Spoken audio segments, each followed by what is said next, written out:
It's Monday. I just went through 7 days of pure hell, but we'll get back to that in a minute. Everything's broken. Thought I'd show you the catio.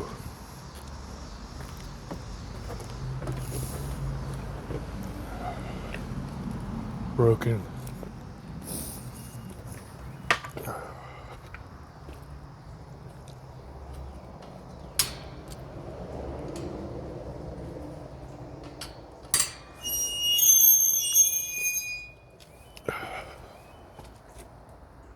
So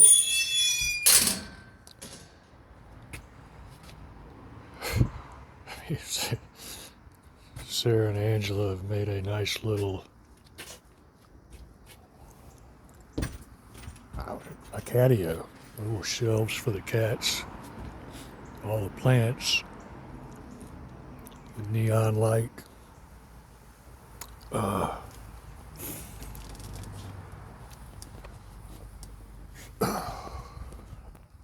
A new place. Let me turn this around. A new place to lounge about. And I got a cat shirt, believe it or not.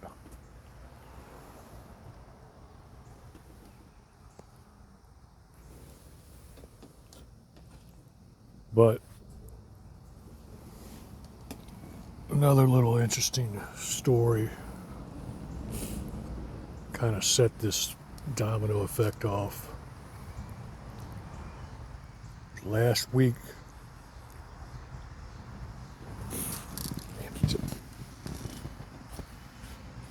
Woodrow got out of the yard again. I got a call. We were at a hotel. I forget why. Something with the house addition or something, and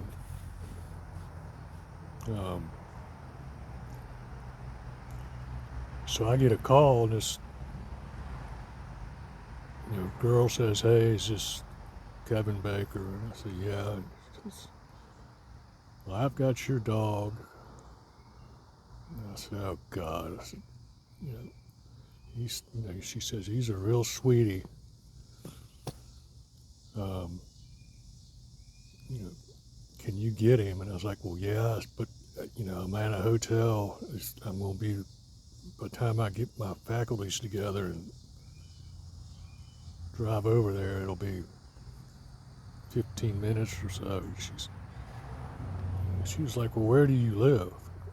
And I said, "On the corner of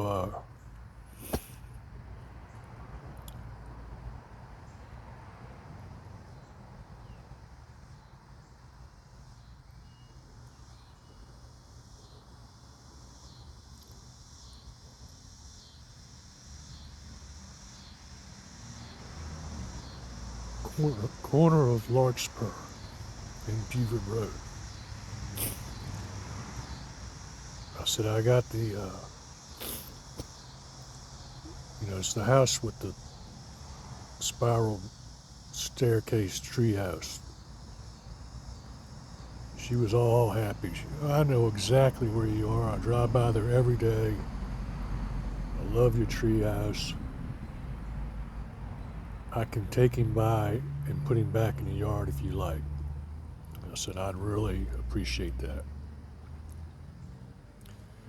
And she was said, "Okay, well, don't worry about it. I'll text you when I got him back on the property." And I said, "Great. Thanks so much." So 10 or 15 minutes later, I get a text, and it says he's back at home, and it's a picture of her and Woodrow, like mugging it up to the camera. She's got this big smile on her face. Woodrow's just wagging his tail and doing his thing.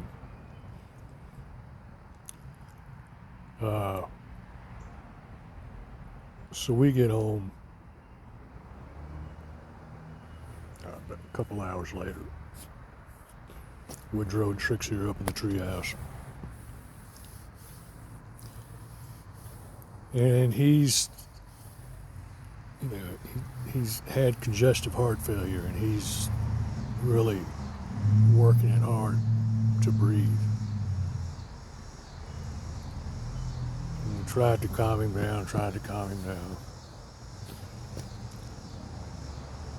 And meanwhile,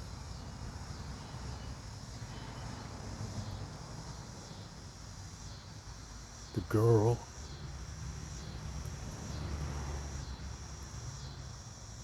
sends, I don't know, 3 or more pictures.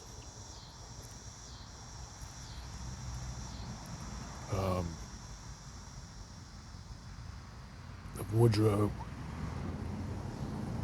with his head out the window of her truck, just sitting in the back seat, laying down. I mean, hell, for all I know, she drove him around for an hour, but she was very happy.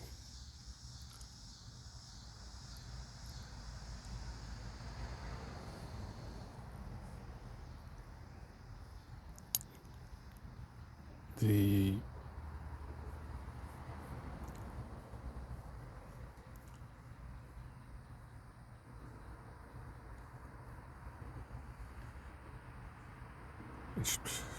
she sent the pictures with a text telling me how much she loved dogs and that Woodrow was such a sweetie. You looking for me? What are you doing? You want me to bring a cat out here for you? No, I'm trying to make my mom a video. Oh, okay. Alright. I'm gonna leave you be. Alright, I'll be in a minute. Take your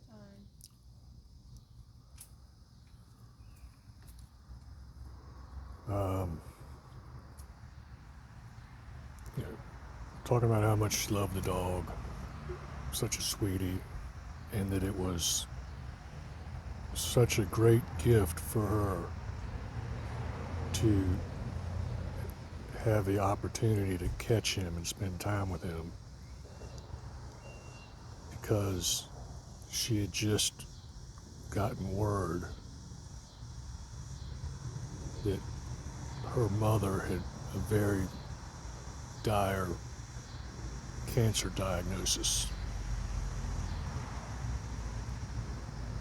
And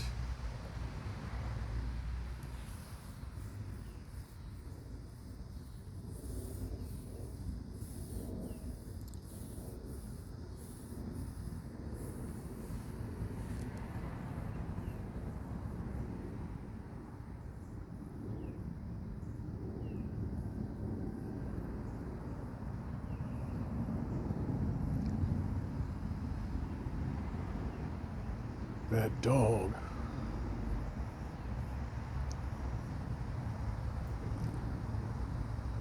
was like an angel to give her just a little happiness.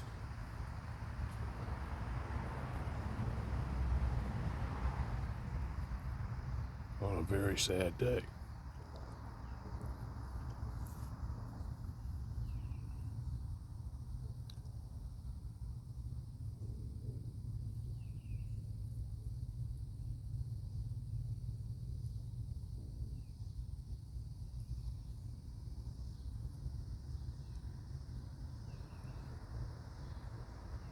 The next day,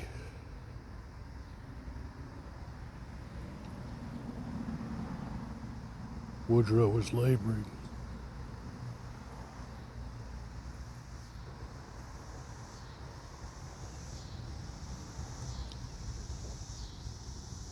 so bad.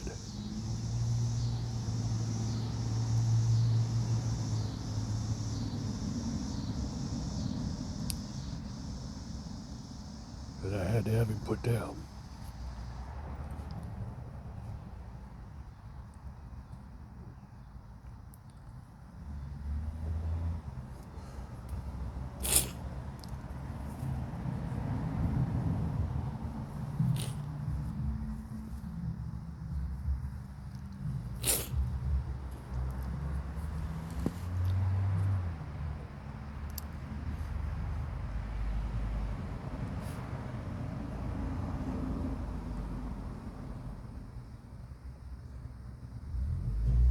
I guess he got his last miracle in.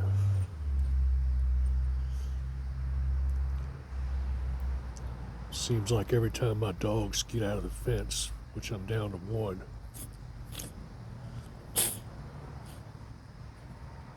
they affect someone in a positive manner.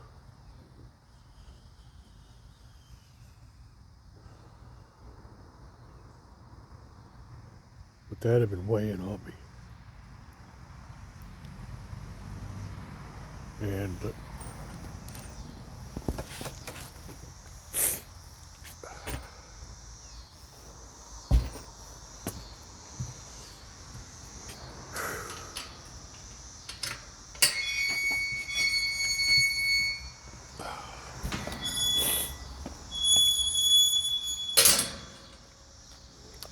a day or two later, let me switch this again.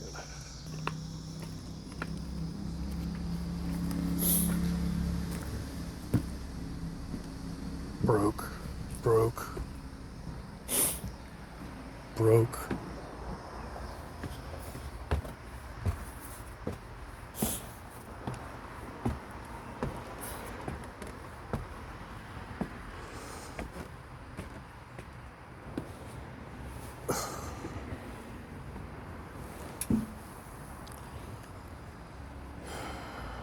Switch.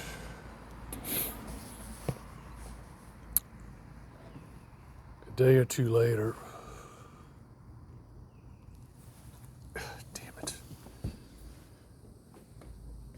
Angela and I are in the bed, and we hear, or at least I heard, Sarah, our house guest, come by. You know, she's loud anyway. She's a bit clumsy, you know,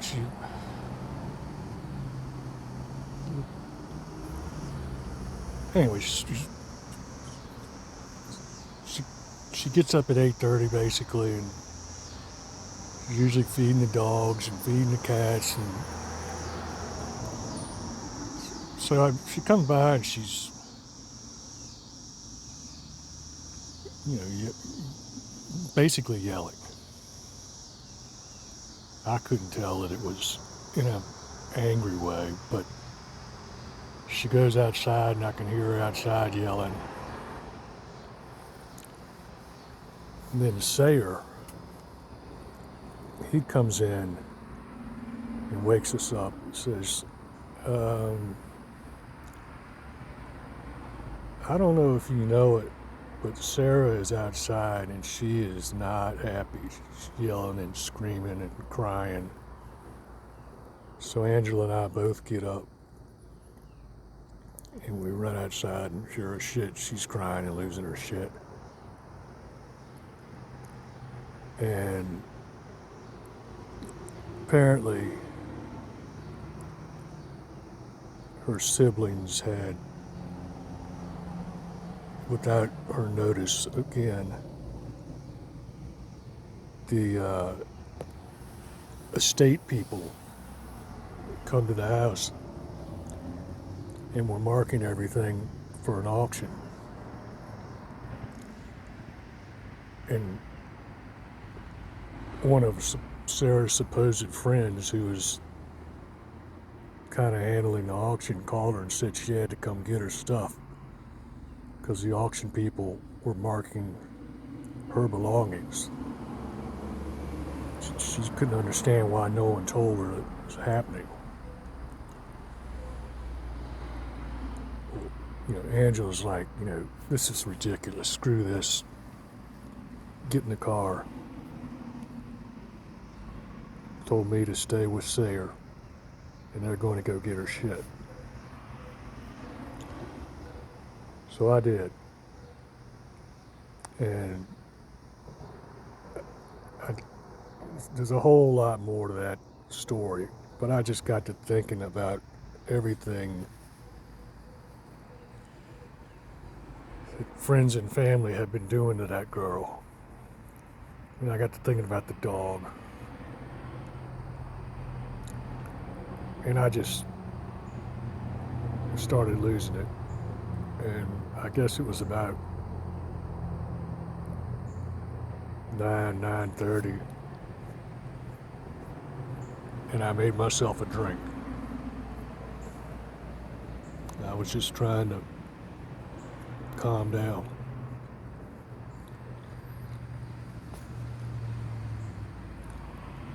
Well, I had a doctor's appointment at, I think it was 1 o'clock.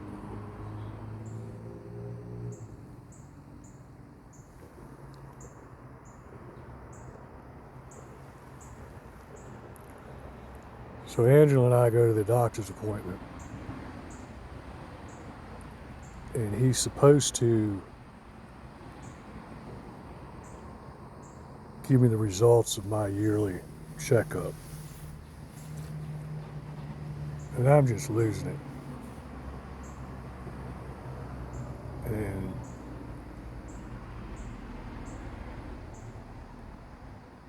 he basically says that whatever my numbers are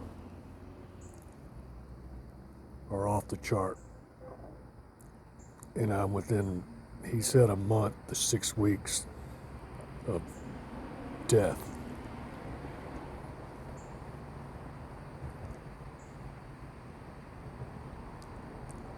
From drinking.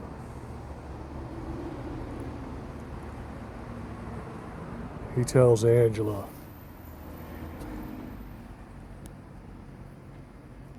says, here's the file, the paperwork. So you take him. I guess I shouldn't say the name.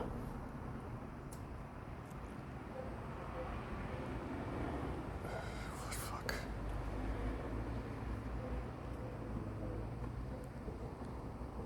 To the hospital.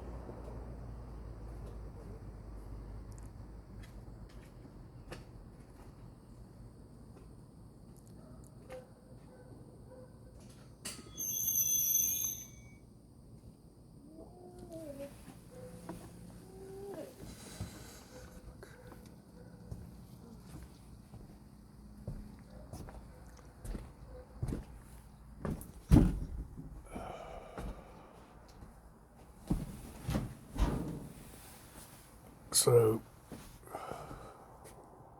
she does the local mental ward to check me in for detox. Oh, fuck. I don't know how this fucking thing works. They got so much shit in here.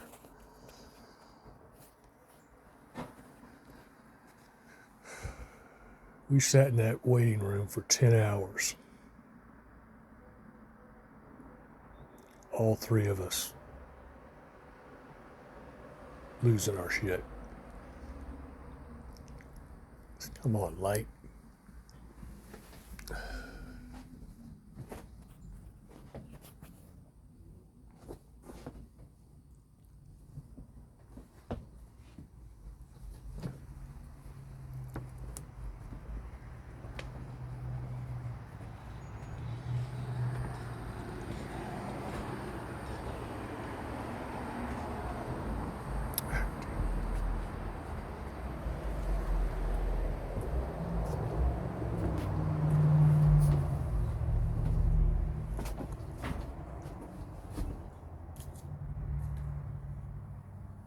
How long is this thing going on?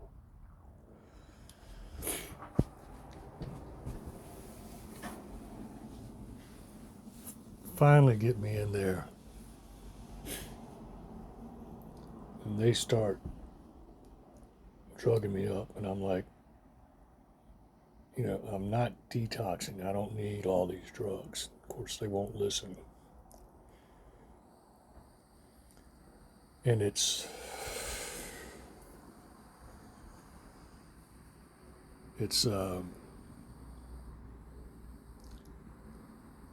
four walls and a bed. No lamps. No ax. There's a window, but it's got shit on it. God, this motherfucker.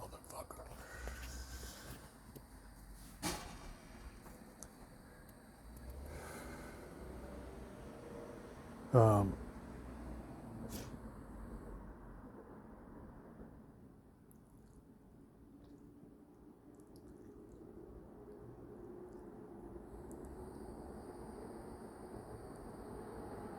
they stick me in there and drug me up.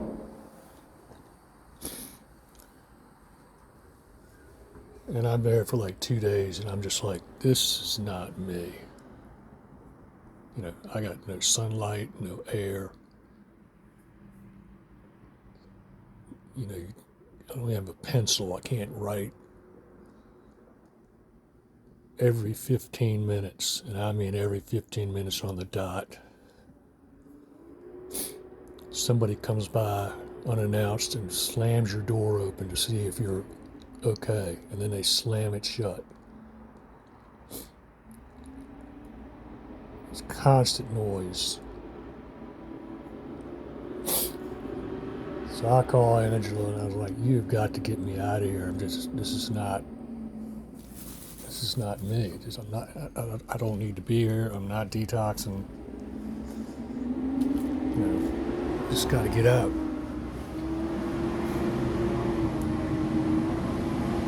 Which she's doing what's best for me and what the doctor says, so she doesn't do it. And they start drugging me up and drugging me up. And it's like one flew over the cuckoo's nest, drugging a problem that doesn't exist. Not the alcohol, but the detox. I'm not having seizures or convulsions or throwing up or nausea or none of that.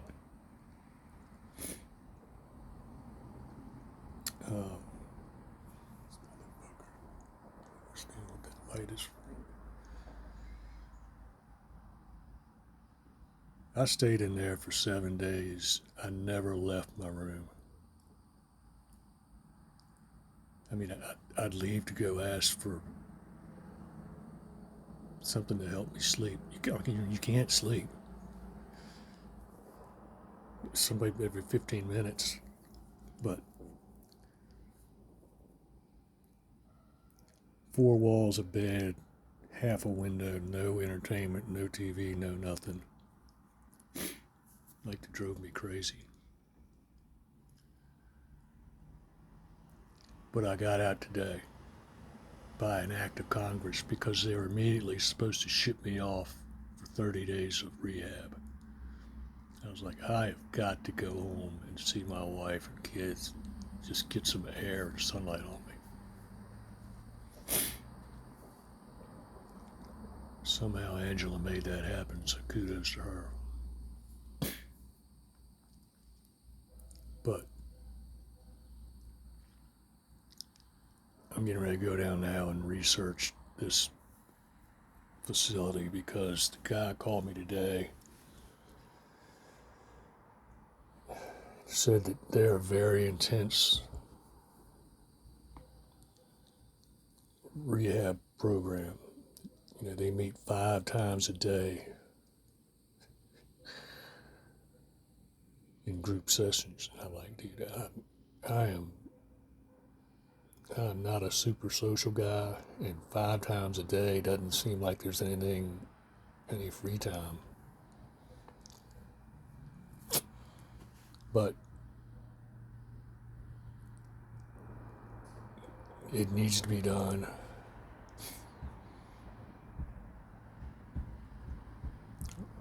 I guess.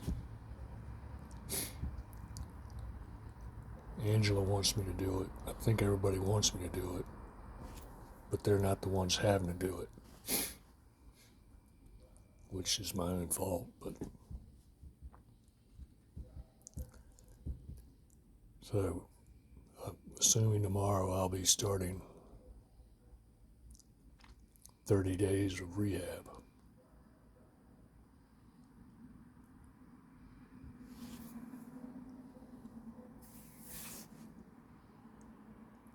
Anyway, I thought you might find the story about Woodrow making that girl happy, and then me having to put him down. All right, I'll talk to you later.